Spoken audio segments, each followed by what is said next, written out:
ابراہیم علیہ السلام کہہ رہے ہیں کہ میرا خدا وہ ہے کہ جب میں بیمار ہو جاؤں تو مجھے شفا وہ دے.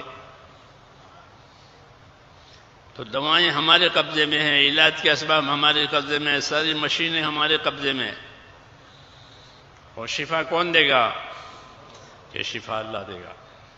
یہ ترتیب ہے کہ حالات کو اللہ نے اپنے قبضے میں رکھا ہے اور اسباب کو بندوں کو دیا.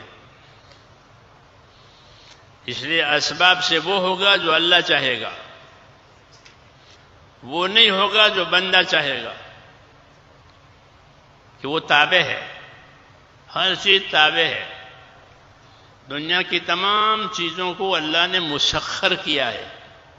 مسخر کرنے کا مطلب یہ ہوتا ہے کہ اس کو ایک کام پر لگایا ہے کہ تجھے یہ کام کرنا ہے، تجھے یہ کام کرنا ہے. پابند کر دیا ہے. سورج کو پابند کیا، چاند کو پابند کیا، ہوا کو پابند کیا. سب پابند ہیں، سب پابند. جانور پابند ہو جاتا ہے آپ کا. ہاں، لوگ جانوروں کو پابند کرتے ہیں، تربیت دیتے، وہ پابند ہو جاتے ساری عمر. یہ کیوں؟ کہ اللہ نے اس کو پابند کیا ہے بندوں کے لیے. آپ سواری پر سوار ہوتے ہیں تو دعا پڑھتے ہیں، سبحان الذی سخر لنا ھذا وما كنا له مقرنین. اس دعا کا یہ مطلب ہے کہ پاک ہے وہ پروردگار جس نے اس جانور کو میرے تابع کر دیا، میری خدمت میں لگا دیا. ہاں، وہ جانور ہڑتال نہیں کرتے کہ نہیں مانیں گے، آج کوئی نہیں کرے گا. بڑی بڑی طاقتیں جانوروں میں ہیں، ہاتھی، اونٹ، وہ پابند ہو گئے. اور موت تک کھلاؤ تو کھائے، پلاؤ تو پیے، نہ تو کھڑا رہے. ہاں، کیا بات ہے کہ ان کو پابند کیا ہے قدرت سے، تمہاری خدمت کے لیے، تمہاری ضرورتوں کے لیے. تو سارے اسباب جو ہیں وہ قدرت کے تحت میں ہے. تمام اسباب سے وہ چیز ہوگی جو اللہ چاہے گا. اس لیے ہمارے حالات ہمارے اسباب سے بننے والے نہیں ہیں، یہ طے ہے. کبھی مسلمانوں کو مال مل جائے تو ان کے حالات اچھے ہو جائیں گے.